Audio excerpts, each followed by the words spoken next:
because my father has passed away and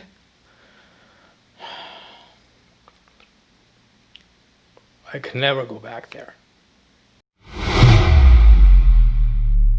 What's going on, guys? I'm back with another video, and today I'm going to talk about 5 things on which I connect with India.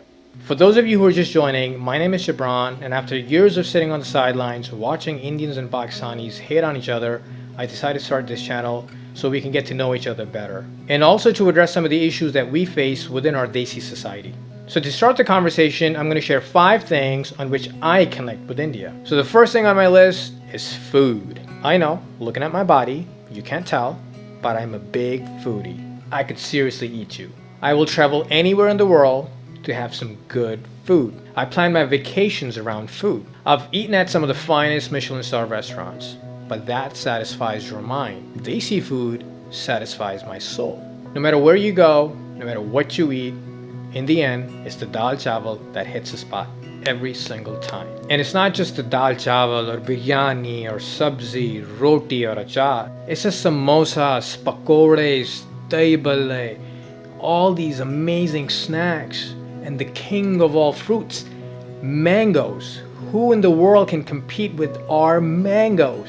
So when I get together with my Indian friends, I'm not thinking about, oh, this guy's Indian or this guy's Pakistani. I'm just enjoying quality company and amazing desi food. And a lot of my favorite Pakistani dishes actually came from India, from New Delhi. And that is where I draw that connection with India. The second thing on my list is language. I can speak English. Yo hablar español pero no mucho. I can speak a little bit of Spanish. But when it comes to Urdu and Hindi, it's game over. The mithas in our language is untouchable. Our slang is one of a kind. We have so much in common, but लड़ के दिमाग की दही जमा दी. Media and politicians पे कब तक टोपियां कराओगे? अपने घरों में नफरतें कम करो. I could sit and talk in English, but it's this language that connects me with India and also my country, Pakistan. And not only that, it's this language that connects me with Indian stand-up comedians.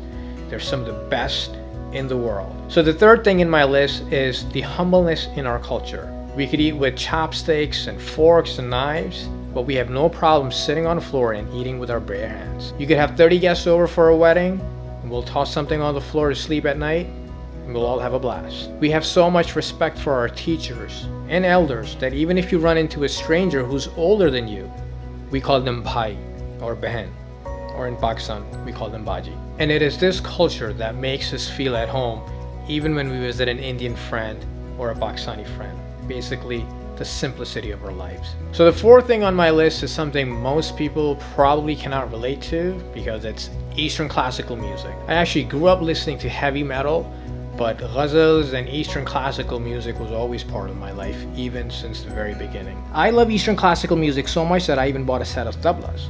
My in-laws think it's for decoration, but side mein main tabelchi hu. There are thousands and thousands of raags, so it's impossible for me to know all of them, but you guys might be familiar with raag Aman, raag Darbari, raag Pahari, and so on. A dream of mine is when I visit India, I would love to go to these different gharanas, these different regions where these raags came from, because Eastern classical music is not just music, it's a way of life. So the last thing on my list, and probably the strongest connection I have with India, is that it's the birthplace of my grandparents and my parents. My mother was born in Jabalpur and my father was born in Lacknow. So I have actually visited India a long time ago when I was a kid, and I remember having a time on my life, especially hanging out with my cousins. I remember having chaat on a banana leaf, which is something we don't have in Pakistan, or at least I've never seen it. So I thought it was super cool and super fun. I remember different vendors were going from door to door trying to sell storybooks, and I asked my father to buy me one of the storybooks, and he looked at me, he's like, this is in Hindi, you can't even read this.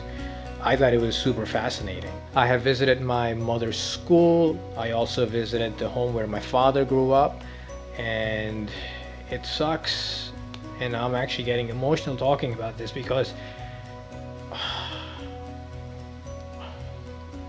my father has passed away, and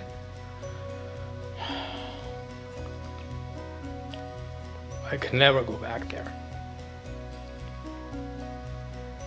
But yeah, one day I would love to go back to India. I'm sorry about choking up. Actually, I'm not sorry. It's okay for men to cry sometimes. It's perfectly healthy. So let me know some of the things that may connect you with either India or Pakistan. It could be food, it could be Bollywood, it could be Coke Studio, it could be anything. Comment in the section below, and I'll talk to you guys later.